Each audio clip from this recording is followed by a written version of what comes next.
Well, hi once again, everybody. Welcome into another edition of Pick Your Politics. I'm Dennis Silvers, along with my awesome co-host, Stephanie Phillips. And as you recall from the last couple of shows, this show is all about bringing pertinent, relevant issues to the public, to the voting public, and that's why we stress get registered, get out and vote because it's so important. We interview both local as well as national figures to find out what they would do, what their concerns are about all of the issues that are facing the country today. And unfortunately, there are more than we really need. We've got a great guest on for you today that's in a perfect position to address a lot of these issues, particularly when it comes to the law. So I look forward to a great show, Stephanie. I do too. Great to be back, and we're going to talk about crime and gun legislation. As you know, that just went through the House and Senate, Right. And I believe Biden signed that, so they're going to expand the red flag laws and expand background checks on 18 to 21-year-olds. And I was reading last week, come to find out, the cops at the Uvalde, at the school in Uvalde, they didn't even check to see if the doors were locked. And Really? in the school. Wow. Lots more that they're finding out about that. But anyway, we're going to talk to our guest about what he thinks about gun legislation and red flag laws and things like that.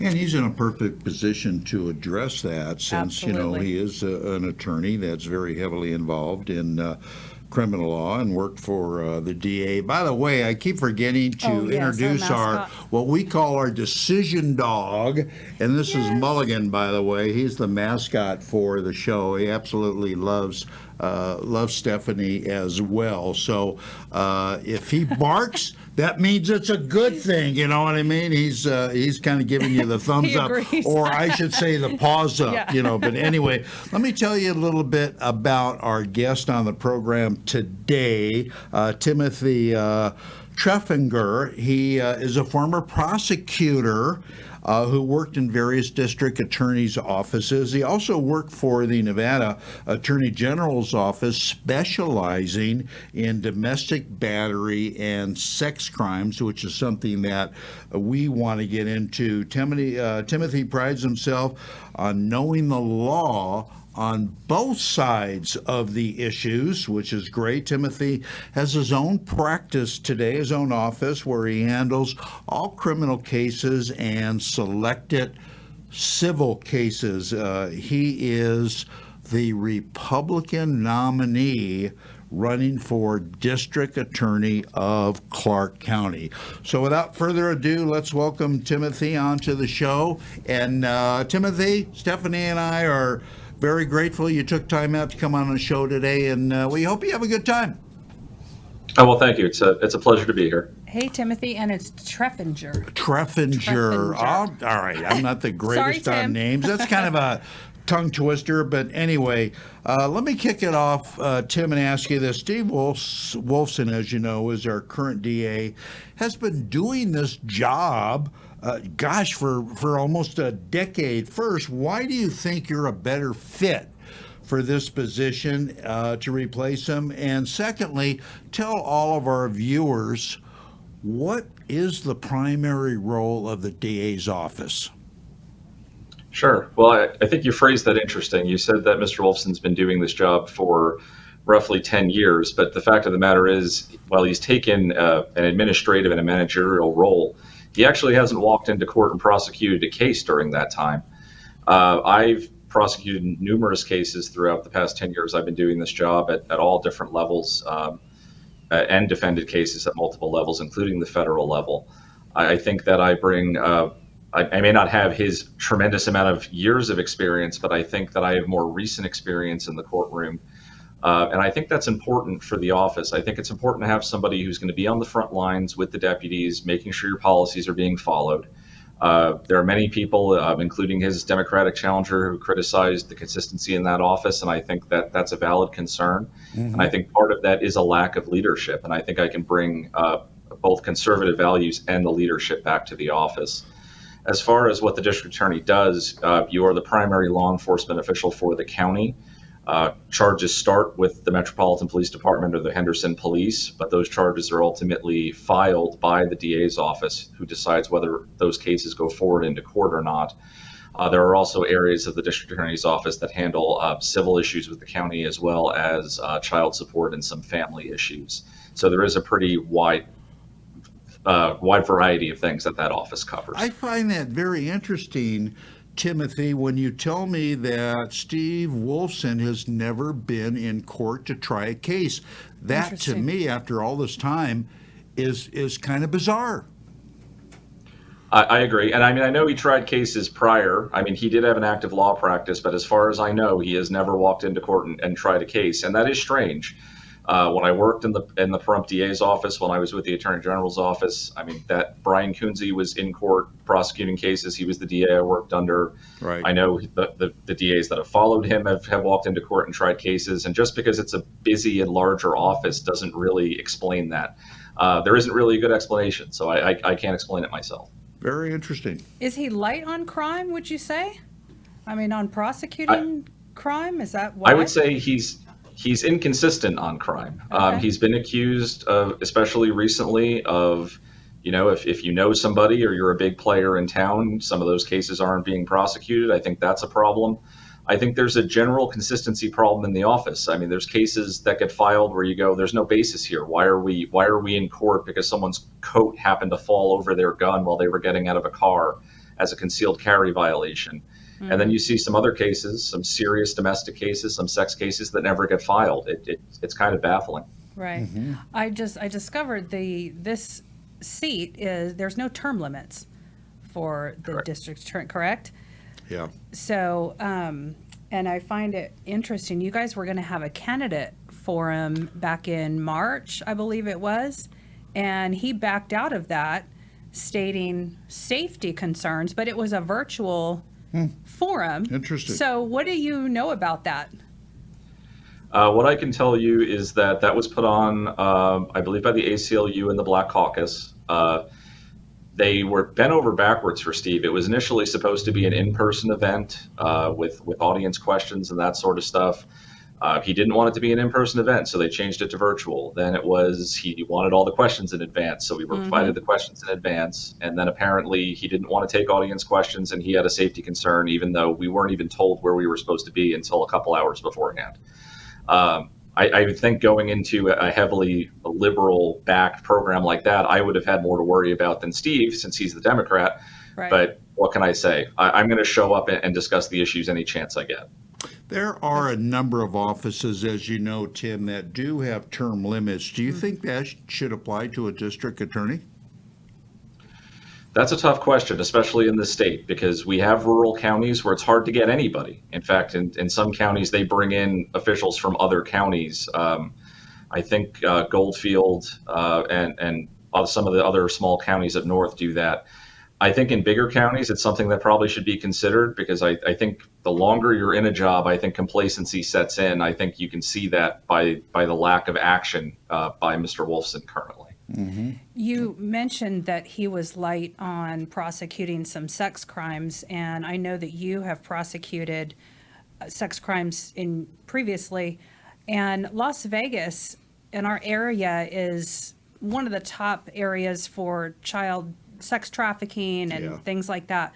So, as district attorney, how much would you prosecute that? How much would you actually go after that? That's the sex crimes issue, especially when it comes to kids, is a very sensitive topic for me, because that was something I did for several years. I have a zero tolerance policy. If there's evidence to withstand a case being filed, I believe that case should be followed through to the end. I don't believe in sweetheart deals on sex cases. Those are some of the worst crimes. I mean, you basically have rape and child abuse and murder as your top three. Right. And I think those cases need to be prosecuted heavily. Timothy, what do you think is the biggest crime issue in Clark County particularly? And if elected, what would you do to circumvent that? You have a couple issues right now that are really driving our crime rates up. I would say the first thing would be Some things are being decriminalized, which are basically letting people pass through the system. Something as simple as organized shoplifting rings where the limits aren't being prosecuted as felonies, let people go through the system over and over and over again. I mean, you're on a misdemeanor. What's the worst they can do to you? It's 6 months in jail and $1,000 fine. Yeah. And gradually, that hurts our small businesses. That causes problems with the economy locally. You also have the issue with serious drug issues in Clark County. I've witnessed drugs completely destroy lives, even those close to me. We're not really addressing that issue effectively. It's one thing that I do agree with is we need better programming to get people off drugs. But at the same time, if people don't want to participate in those programs and want to keep using and keep staying in that life and gradually get worse and worse, prison's really the only option at that point. Yeah. Right. Along with what you were just talking about, people walking into a convenience store and just loading up a bag of stuff because they know now Going the out, felony, it's 1,200, I believe, right? If it's over 1,200 now, it's a felony. Correct. But along with that, though, home invasions across the valley are way up. And it seems like people that I know have called the police when they've had a home invasion. And the police, they're not really interested in, even if you have camera footage, in going after things like that. But if the criminals obviously know they're not getting prosecuted for these things, so it's going to continue to rise. How and what would you do about those things? And that's the interesting thing. Technology's come a long way. I mean, almost everybody has a Ring doorbell or a video doorbell at this point. The only thing the DA can do is try to, send cases back to Metro for better investigation. If the investigation's not being done properly, that is something the DA has the ability to do, is send it back to the investigating officer and request more information. The other thing that can be done is the DA's office does have their own stable of investigators. I mean, you have to be careful budget-wise, sending out your own investigators to do, Metro or any other police agency's job. But if that's what it needs to happen so that these cases can be prosecuted effectively, that's the only way to stop home invasions from being on the rise. And home invasions are one of the scariest crimes out there. They don't get a lot of press, but it's not a simple burglary. If you're going into a house with people in it, the risk of someone getting hurt is substantial. Yeah. Very substantial. Yeah, scary. And you brought this up, Tim. I want to follow up. What kind of relationship should the district attorney have with law enforcement? And particularly, what do you think the relationship has been over the years with Metro and Sheriff Lombardo and the DA's office? So it's a double-edged sword. I think the DA's office has a duty to make sure that there's transparency. I think some of the ways that the festival shooting was handled and the way that records came out after that could have been handled better by both agencies. Now, at the same time, you rely on law enforcement to bring you your cases and to investigate them appropriately. So you also need to act in kind of a training role, telling police officers, what do you need in order to prosecute the case? Yeah. Actually, when I worked for the AG, that was a grant-funded position. Part of that was training law enforcement to better investigate domestic violence cases, because at the time, at least out in the counties I was in, if you arrest both parties, I don't have a witness, so those cases weren't really going anywhere. They needed training on finding who the initial aggressor was and things like that. So on the one hand, you're holding them, responsible. On the other hand, you do need to act in a training role. Okay, and I agree with you, and not to pick on anybody, but we need cops. What would you do if you could do anything to encourage getting more police here in Clark County? I think that both the DA's office and Metro could have a better, presence both at the college and high school level. I mean, we have a lot of smart kids in this county. We have great colleges. Yeah. I know the schools need some work. I'm not going to say that they don't. But the more presence and the more comfortable that people are with law enforcement, because there's that stigma we have right now where people, if you want to be a cop, people look at you funny because it's a weird profession to be in right now. But we need to restore that respect. And the younger we get involved with that sort of stuff, I think the better group of candidates we'll have for that. Well, the other thing to that, too, was Lombardo was mandating the vaccine for all the new recruits. And he just dropped that a couple months ago because it wasn't popular among, Republicans for his campaign, I believe. So anyway, that's probably a reason why some didn't. Some Get on didn't there. come back. Yeah, Right. I absolutely agree. Tim But- Treffinger, Treffinger. excuse my faux pas, is a candidate, Republican candidate for district attorney here in Clark County. Let's get to what Stephanie was talking about at the beginning of the show. And I want to kick off with the red flag laws. I know here in Nevada we partially have kind of a red flag law, but what's your personal feeling about that? Is it good? Is it bad? And what would you do as district attorney in that regard, Tim? Well, whether it's good or bad, I can tell you right now it doesn't work. And part of that is because of the mental health situation we have. There's no real good way of accessing those records. You have difference in opinion on who's got mental illnesses and who doesn't. Yeah. And it's very hard for, I mean, judges have tough enough decisions to make on areas of the law where they have a little bit more of a substantive, knowledge of what's going on.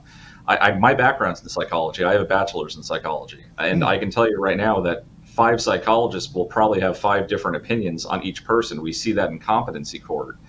So until we can standardize that and have a database that can actually be accessed effectively, I think, just a family member accusing someone of being mentally ill should not preclude somebody from owning a firearm unless there's substantial evidence to support that. And that doesn't seem to be the way it's working right now. The DA's office doesn't have a big role in that. I mean, we can lobby, we can do things with the legislature to try to change the law, and we can choose which cases we prosecute if we think errors were made at the judicial level. But you have to be careful with making those decisions for the judges too. You are risking yourself at the same time. But I guess that's the courage of being willing to prosecute or not prosecute a case based on what you think is right. Yeah. Well, Stephanie brought up at the beginning of the show, what's your opinion about what President Biden signed as far as the gun law, the new gun law taking effect? I don't think it changes very much. I think there's a lot of, they hope to expand background checks. They hope to do this. They hope to do that. Right. It looks like a way to spend a lot of money to not do very much, which is not something we should be surprised about at this point. I mean, at the end of the day, this administration has made it very clear that they would love to see a reduction in firearms across the board, and I don't believe that's going to help anything. Guns are in this country. Criminals will always have access to guns, and if you look at the countries that do have strict gun laws, even stricter than what they're proposing, violent crime still happens. Yeah. If criminals want drugs or guns, they're going to find them. That's true. Let's jump over to family court for a second, if we can. With family court, we know that there's corruption and all kinds of things that happen over there. And also these litigants, the Seventh Amendment provides that they are able to have a jury trial, right? So in family court, though, they don't have jury trials. It's all by judge. So do you think that the litigants should be able to have a choice to say, hey, I want a jury trial rather than the judge presiding over everything that they do, since that's our right to have that? That's a good question, Steph. And I do think that should be an option. I think it will drive costs up and it will slow the system down, which is already slow. But at the same time, we need to protect those rights.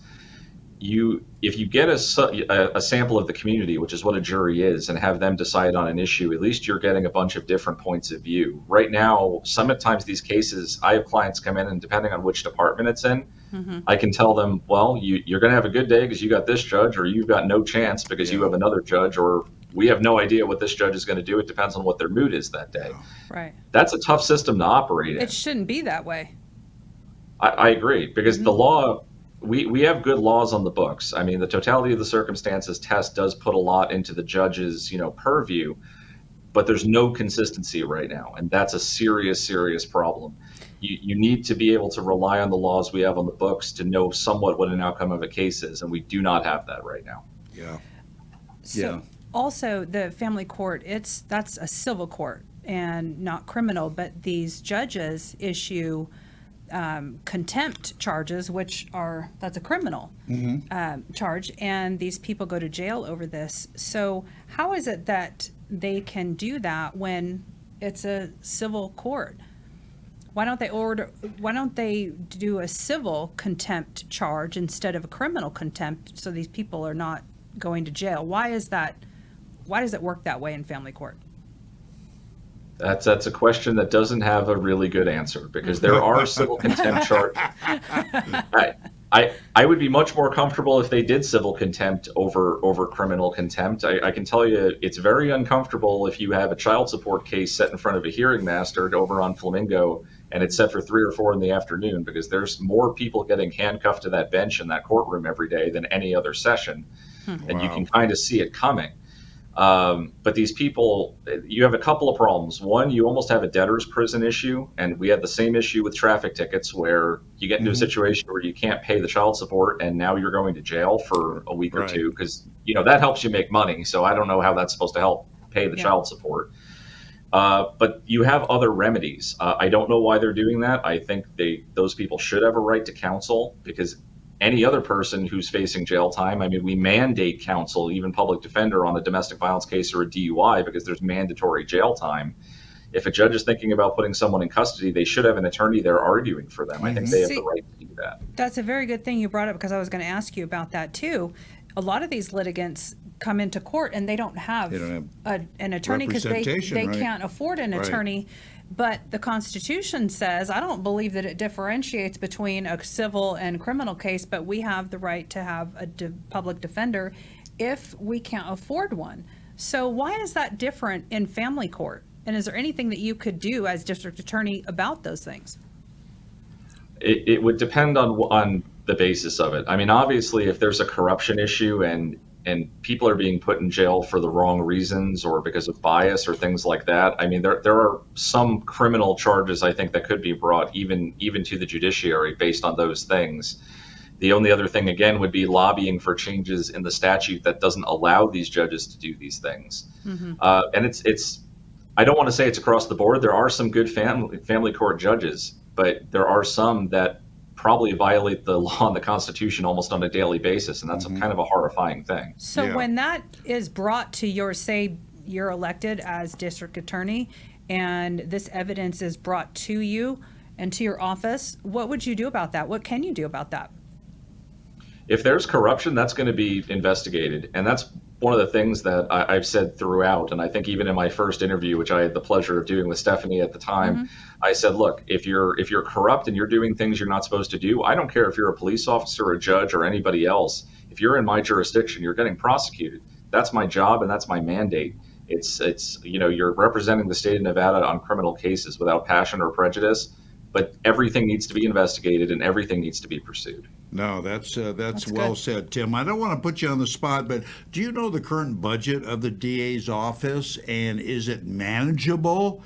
And if you had your choice, would you cut back? Would you add any place in that office that's lacking? Like you said, maybe more prosecutors, more investigators, more administrative people. What's going on there with the budget? So I couldn't tell you the exact number off the top of my head, partially because I believe they just increased it. I know Steve is looking to add a bunch of more attorneys, and that would be great if there was leadership and that would help. I think it's an efficiency problem. You have a huge amount of staff in Clark County DA's office. It's one of the largest law firms in the country. The problem we have is it's not being managed efficiently. You have a ton of screening deputies who just look at paper all day and then don't go to court. Then you have deputies bouncing around to different courtrooms, and you never know who's going to be in court with you on that day. I'm not necessarily in favor of raising the budget unless it's necessary, and I don't think it's necessary right now. I think what needs to happen is you need effective people in those roles. And if you had effective people in those roles, potentially we could do a cutback. I can't promise that without getting in there and seeing what's going on because there's not a lot of transparency with that office, as we're all aware. But that is something I would be evaluating. If I can cut back and save the taxpayers money, I'm happy to do that. Yeah, and I'm sure everybody would like it. What makes somebody want to become a district attorney, Tim, to go to work as a prosecutor for the DA's office? What's the motivation? I think it's a little bit of a calling. I can tell you that I was always interested in criminal justice. I worked for the campus police department while I was in college in New Orleans. I've always had an interest in it. It's you want to make if you want to make your community safer, it's one of the ways that you can be actively involved. You either become a police officer or you go into criminal prosecution. But it's one of the few ways where you can tangibly make a difference in your community. You're helping victims. You're interfacing with these people. You have to be willing to, put yourself out there Yeah. and fight for the people who no one else Yeah. is fighting for. Yeah. There's a lot of people who the only way they get restitution if they're robbed is through a criminal action. They can't afford a civil Right. litigation. Right. And even if you could, Good point. you're much more likely to get money out of people if they're on probation or under sanction by the court than in other ways. So I think it's a bit of a calling, but really it's a customer service and wanting to help people thing. That's a good That's point. true. I have one more question for you before we let you go, Tim, but are you familiar with the proposed Assembly bill remove and retain, or remove or retain? I am. So what do you think about that? Tell us what that is, and Yeah. then give us your opinion about that, if you would.